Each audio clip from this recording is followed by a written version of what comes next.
বন্ধুরা, বহু পরীক্ষার্থীরা তো এই এসএসসি সংক্রান্ত ব্যাপারে একটা জিনিস বারবার করে প্রশ্ন জিজ্ঞাসা করছেন যে এসএসসির যে নতুন রিক্রুটমেন্টের প্রসেসটা হবে সেখানে শুধুমাত্র যারা 2016 সালে পরীক্ষা দিয়েছিলেন তারা বসতে পারবেন, নাকি 2016-র পাশাপাশি এখন পর্যন্ত যারা পরীক্ষার্থী তাদের সবাইকেই বসতে দেওয়ার, অর্থাৎ সকল পরীক্ষার্থীকে বসতে দেওয়ার সুযোগ এখানে দেওয়া হবে। এখন আমি যে অর্ডার কপিটা দেখলাম জাজমেন্টের, সেখানে ফ্রেশ রিক্রুটমেন্ট বলে দেওয়া হয়েছে, সুনির্দিষ্টভাবে কিছু উল্লেখ করা নেই। ফলস্বরূপ পরীক্ষার্থীদের মনের মধ্যে এই দ্বিধাদ্বন্দ্বটা তৈরি হচ্ছে।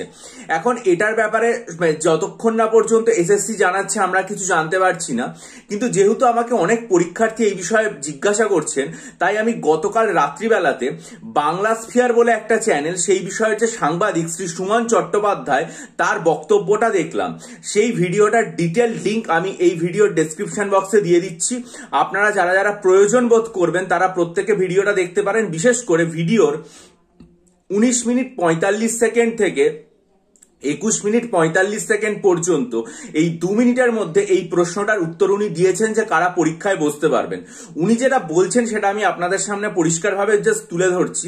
উনি বলেছেন যে কিছুটা নির্ভর করবে পরীক্ষা সংক্রান্ত নিয়মাবলী স্কুল সার্ভিস কমিশন কিভাবে তৈরি করে তার উপরে। এটা 1 নম্বর বাক্য।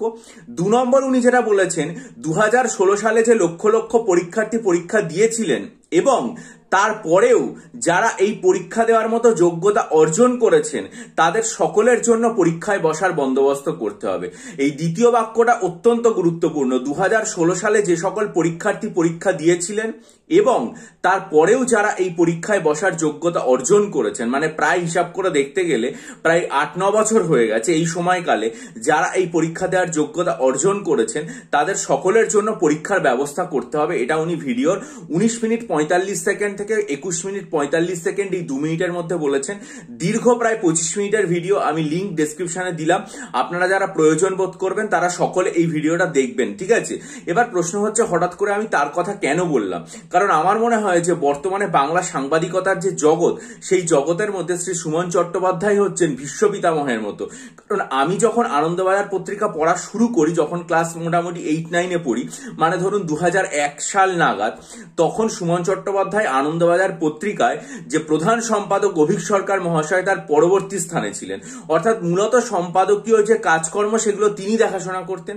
তার পরবর্তীকালে যখন স্টার আনন্দ চ্যানেল তৈরি হয়, যেটা আপনারা এখন জানেন এবিপি আনন্দ নামে, 2005 সালে, তখন সেই চ্যানেলের প্রতিষ্ঠাতা সম্পাদক ছিলেন শ্রী সুমন চট্টোপাধ্যায় মহাশয়। এবং পরবর্তীকালে টাইমস গ্রুপ, অর্থাৎ টাইমস অফ ইন্ডিয়া যে সিস্টার কনসার্ন বাংলাতে তৈরি হয়েছে এই সময় পত্রিকা, সেইটারও প্রতিষ্ঠাতা সম্পাদক ছিলেন শ্রী সুমন চট্টোপাধ্যায়। অর্থাৎ তার দীর্ঘ প্রায় 40 বছরের যে সাংবাদিক জীবন, সেরকম বর্ণময় ব্যক্তিত্ব বর্তমান বাংলা সাংবাদিকতায় আর কেউ আছেন বলে আমার অন্তত মনে হয় না। তাই তিনি তার যে বাংলা স্ফিয়ার চ্যানেলটা রয়েছেন, সেখানে তো প্রত্যেক দিন রাতে বিভিন্ন যে কারেন্ট টপিকগুলো রয়েছে সেগুলোর ওপর মোটামুটি 2 বা 3টে করে ভিডিও করেন এবং বিশ্লেষণ করেন। এসএসসি নিয়ে উনি অনেকগুলো ভিডিও করেছেন, ওবিসি কেস নিয়ে ভিডিও করেছেন, আপনারা প্রয়োজন বোধ করলে দেখতে পারেন। তারই ভিডিওতে আমি গতকাল রাতে যেটা দেখলাম সেটা হচ্ছে, উনি এই কথাটা বললেন যে লক্ষ লক্ষ পরীক্ষার্থী যারা পরীক্ষা দিয়েছিলেন 2016-তে এবং তারপরেও যারা যোগ্যতা অর্জন করেছেন এই পরীক্ষা দেওয়া, তাদের সকলের জন্যই ব্যবস্থা করতে হবে। এটা গুরুত্বপূর্ণ বলে মনে হলো, তাই আপনাদের সামনে তুলে ধরলাম। এর পরবর্তীকালে নিশ্চয়ই এসএসসি এবং রাজ্যের যে শিক্ষা দপ্তর রয়েছে তারা এই বিষয়ে জানাবে এবং সেখান থেকে আপডেট পেলে আমার চ্যানেলে আমি জানাবো এবং বিষয়টা আমাদের সামনে আরো অনেক বেশি স্পষ্ট হবে। তাই আজকে এই আপডেটটা আপনাদের দিলাম। যদি ভিডিওটা ভালো লাগে লাইক করুন, বন্ধুদের মাঝে শেয়ার করুন, আপনাদের মূল্যবান মতামত দিয়ে ঋদ্ধ করুন এবং যদি মনে করেন যে মিসলেনিয়াস এবং ক্লার্কশিপ পরীক্ষার জন্য ডেসক্রিপটিভ বাংলা, ডেসক্রিপটিভ ইংরেজি, ডেসক্রিপটিভ কারেন্ট অ্যাফেয়ার্স এবং ডেসক্রিপটিভ অ্যারিথমেটিক্যাল স্টাডি মেটেরিয়াল নিতে চান, তাহলে অবশ্যই আমার চ্যানেলে 19 জানুয়ারি, 9 ফেব্রুয়ারি এবং 2 মার্চের ভিডিও দেখে ডিসক্রিপশন বক্সে দেওয়া আমার জিমেল আইডি রয়েছে, তার মাধ্যমে আমার সাথে যোগাযোগ করবেন। অনেকেই নিয়েছেন, নিয়ে উপকৃত হয়েছেন, আশা করি আপনারা নিয়ে উপকৃত হবে। আর চ্যানেলটা সাবস্ক্রাইব করে বেল আইকন টিপে দিন। ভালো থাকুন, বিজয়ী হন, সফল হন।